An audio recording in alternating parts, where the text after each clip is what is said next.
modernista poderia se resumir a o menos é mais. São linhas retas, simples, sem ornamentação, janelas em fita, pilotis.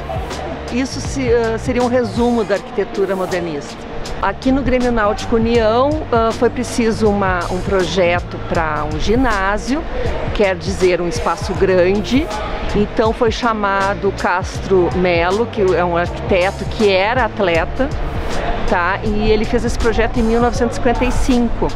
Então foi perfeita, o modernismo prima por isso, grandes vãos, linhas simples, retas, e aí ele fez esse ginásio, né, essa construção totalmente modernista, que remete a uma embarcação, se tu olhares de longe.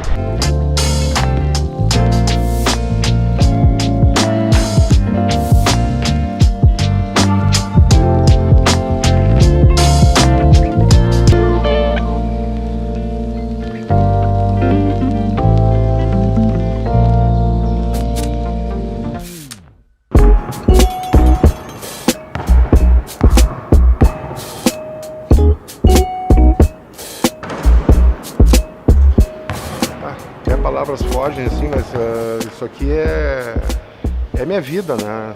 Eu posso dizer isso porque não sei o que é fazer coisas lá fora, sabe? Lá fora, para mim, é uma outra vida. Aqui eu tenho muitos amigos, muitos conhecidos, desde o esporte até fora o esporte, aqui dentro, sócios, né? Já fui sócio aqui também, então é uma coisa muito top.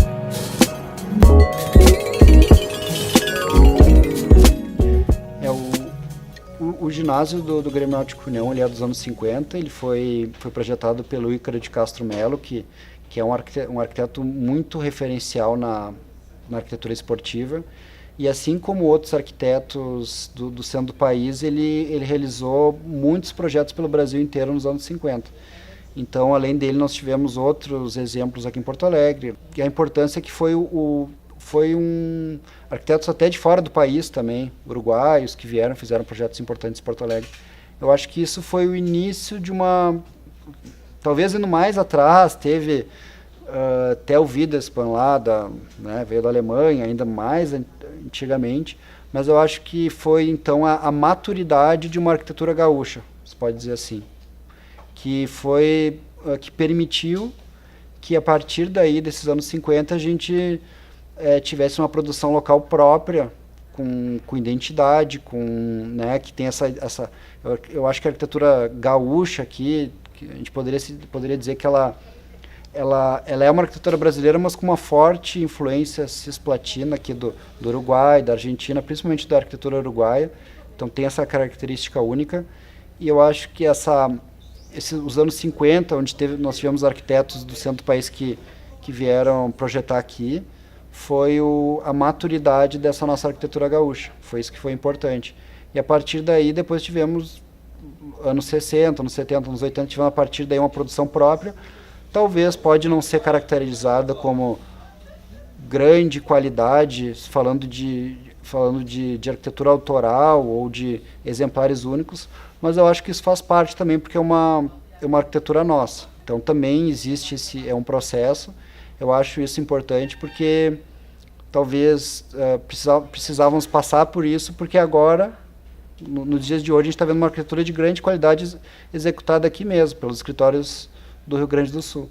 Então, talvez se não tivesse esse período, anos 80, anos 90, talvez, né, que a gente não foi de tanto brilho, mas foi um período de sedimentação, posso falar até pela ASBEA, a ASBEA sempre esteve batalhando, prefeitura e tal, e aí talvez nós estejamos colhendo os frutos desse trabalho que foi desenvolvido no passado.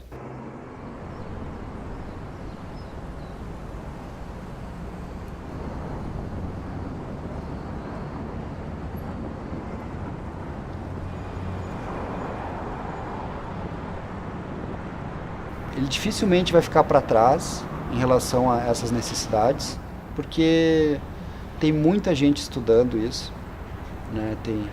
tem das mais variadas formações, arquitetos, publicitários, sociólogos, futuristas, mais variados ferramentais para entender esse modo de vida que a gente está. E aí esse pessoal todo vai trazer esse conhecimento, vai trazer esse estudo para o mercado imobiliário poder oferecer produtos adequados ao que a gente está vivendo hoje. Eu acho que o mercado imobiliário ele só favorece o nosso dia a dia, ele vai estar adaptado ao que a gente precisa. Isso que eu entendo.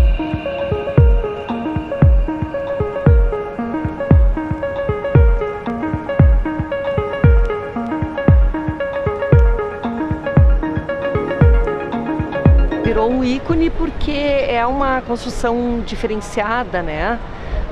De 1955, ela é pura, arquitetura pura, moderna, e assim foi o aproveitamento do terreno. A arquitetura moderna prima a forma segue a função, tá? Então não tem adorno, não tem nada. Esse formato, aquela inclinação ali da construção são as arquibancadas. Então é tudo forma, não é por acaso aquela forma, ela tem uma função, né, de arquibancadas inclinadas e tal. Eu acho que o período modernista ele trouxe a questão da funcionalidade muito forte, foi muito puxado pelo pós-guerra, onde todos os excessos foram podados de certa forma, existia um excesso de decoração, existiam coisas que eram acessórias e não tinham, vamos dizer, importância funcional. Então a arquitetura modernista ela trouxe esse caráter utilitarista como primeira necessidade. E os arquitetos mais talentosos, eles conseguiram, além de ser uma obra puramente funcional, conseguiram, além disso, trazer essa estética da máquina de morar, essa estética do racional, mas de uma forma equilibrada. Então, eu entendo que no modernismo, os exemplares que conseguiram permanecer vivos, de certa forma até hoje, são aqueles que são racionais, são funcionais, mas eles também têm uma estética que permite que eles atravessassem o tempo, atemporais. Então acho que o modernismo foi isso que ele nos ensinou. Ele trouxe um racionalismo, mas um racionalismo também com sensibilidade. Pô, esse espaço aqui é enorme, ele é grande, ele é rico, ele é histórico, né? Muitas coisas aconteceram aqui de definições de campeonato, bons e grandes atletas passaram junto com nós aqui no nosso crescimento, né? Crescimento do clube, crescimento do departamento, né? Então é uma coisa muito... Pô, a gente senta aqui para conversar e vamos ficar muito tempo, porque é grande, né? Grandioso.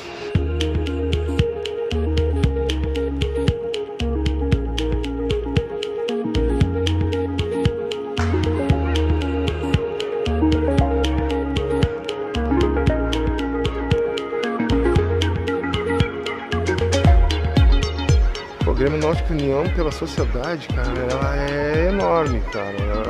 Às vezes ela não sabe o poder que ela tem. E esse poder, ele é um poder político, né? Socioeconômico, que é onde o pobre, o carente passa aqui dentro, passa aqui fora, imagina, que coisa grande. Quando chega aqui dentro, vê que é realmente grande. E que tem gente que tenta entrar aqui, fazer o que eu fiz, atingir o seu objetivo, né, e ver que a riqueza disso aqui ela está acima de mim, até mesmo do clube. A arquitetura modernista, principalmente, favorece essa integração das pessoas, tá? Que no clube precisava essa integração de atletas, de sócios, e a arquitetura limpa, aberta e sem paredes, vamos dizer, sem compartimentos, ela faz essa integração total, assim, entre as pessoas. E essa é um dos fundamentos da arquitetura moderna. O futuro dos ícones modernistas em Porto Alegre tem muito a ver com a qualidade do prédio em si. Falando já que são ícones modernistas, já podemos identificar que são aqueles que ultrapassam a barreira do tempo, que se mantêm jovens, se mantêm atuais apesar dos anos. Eu acredito que um prédio muito recente, que tenha sido inaugurado hoje, ontem, ano passado e tal, ele de repente tem um valor, ele vale muitos reais por metro quadrado, mas talvez por ele ser muito jovem. Um prédio que mantém esse valor, vamos dizer, mercadológico ao longo do tempo é porque ele já passou essa questão da idade, ele já ultrapassou isso, e são outros atributos, a localização, a forma dele, o design, a própria história do que aconteceu ali. Então, eu acho que os ícones modernistas têm seu espaço. Eu também acho que a nossa cultura, cada vez mais, ela valoriza o patrimônio histórico. Eu vejo essa valorização presente tanto no Conselho de Arquitetura, que foi feita uma comissão permanente sobre patrimônio histórico, quanto no próprio Sinduscon, que, num trabalho realizado anos atrás, fez uma reforma geral das estátuas, das obras de arte na cidade de Porto Alegre. Então, eu vejo que é algo que a nossa geração já está bem antenada com isso, que faz parte da nossa cultura, é algo que devemos preservar, e ainda mais quando são ícones, a gente deve sim mais homenageá-los. A arquitetura moderna é muito importante porque ela faz parte da história. A arquitetura moderna é um reflexo de início de século XX, pós-revolução industrial. Então, novos materiais, o aço, o concreto, e foi isso que foi explorado. Foi possível fazer esses grandes vãos com as novas tecnologias pós-revolução industrial. Então, é história. Tem que preservar e tudo é consequência são evoluções, né, da história que vão se modificando. Hoje, a contemporânea, vamos dizer assim, é uma arquitetura plural, eclética, é uma mistura de vários movimentos, né? E claro, tudo consequência da história, porque hoje, por exemplo, essa ideia de sustentável, reciclagem, então vai se modificando conforme as necessidades que está se vivendo, né? Não adianta parar no tempo só fazer moderna, que não é bacana, porque conta uma história e tem seu valor histórico que nos ajuda a entender essa evolução da arquitetura, né?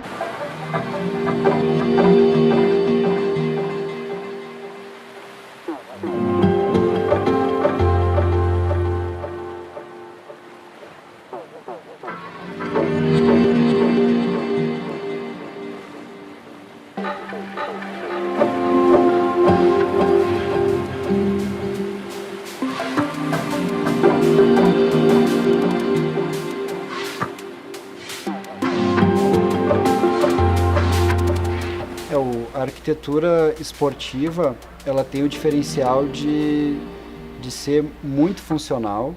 Ela precisa atender aos atletas ou ao público geral que quer ter um local de atividade onde ele possa realizar o esporte de alto rendimento, onde ele possa se desenvolver.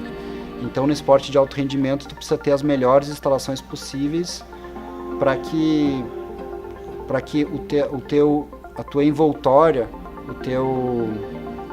a tua infraestrutura não atrapalhe nesse alto rendimento. Então, a piscina precisa ter as melhores condições, precisa ter 2 metros de profundidade, precisa ter calhas laterais que não deixam que a água volte e faça uma ondinha que possa atrapalhar minimamente, mas atrapalha.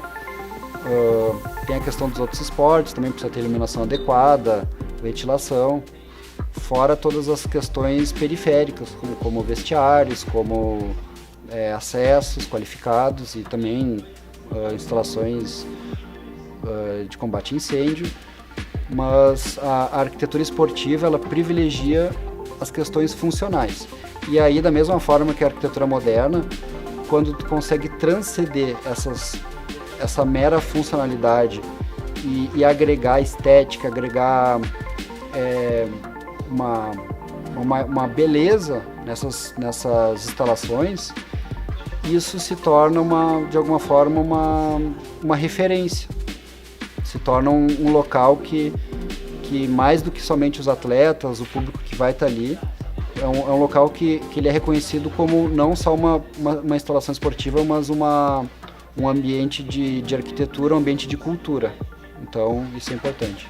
No Grêmio Náutico União, nós já realizamos diversos projetos, como sala de esgrima, quadras poliesportivas, piscinas de natação, sala de ginástica olímpica, ginástica rítmica, salas de balé. E eu acho que o diferencial é ir além do que as normas permitem. Ir além no sentido de conseguir um espaço melhor ainda do que simplesmente se apegar no mínimo do requerimento. Eu vou dar um exemplo uma piscina olímpica de 50 metros que nós fizemos. Ela é uma piscina dentro de todas as normas, 2 metros de profundidade, 50 metros cravado milimetricamente, mas essa piscina ela tem 3 visores, que são visores que ficam debaixo d'água, e nesses visores, além de quem está passando, consegue ver o pessoal nadando. É muito legal porque os técnicos conseguem posicionar câmeras ali e conseguem avaliar o desempenho dos atletas. Então eles colocam 3 câmeras, cada câmera pega uma parte uma câmera pega quando tem o salto, outra câmera pega ali o meio da performance e o outro é a chegada. Então isso é muito legal, porque se equivale a instalações da Europa, dos Estados Unidos, não fica restrito ao que está na piscina dentro das normas, é tentar trazer um pouquinho mais.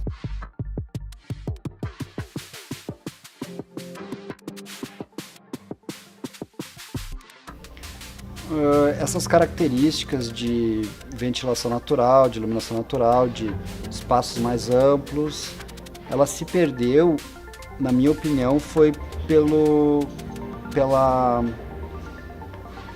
valorização de outras, dentro do nosso modo de viver contemporâneo, pela valorização do nosso tempo, talvez assim, na falta de melhor palavra, do corre-corre do dia a dia. Então, eu acho que nesse pré-pandemia, todos nós estávamos correndo tanto, uma loucura tão desenfreada no nosso dia a dia, que esse modo de viver era muito mais espaços menores, correr o máximo possível, tá aqui, tá lá, é um avião para cá, um avião para lá, manhã em Porto Alegre, tarde em São Paulo, noite jantar no Rio, isso que de repente seria valorizado, e talvez a própria arquitetura residencial onde cada um morava ficava em segundo plano, porque se tornava um passivo, se tornava uma fonte de preocupação. Airbnb, tudo isso estava direcionando para esse lado. E eu acho que agora, com a questão da pandemia, da gente ficar mais em casa, de parar para pensar um pouco, isso começou a ser mais valorizado. Né? Acho que tem muita gente que adotou home office, eu acho que isso vai continuar.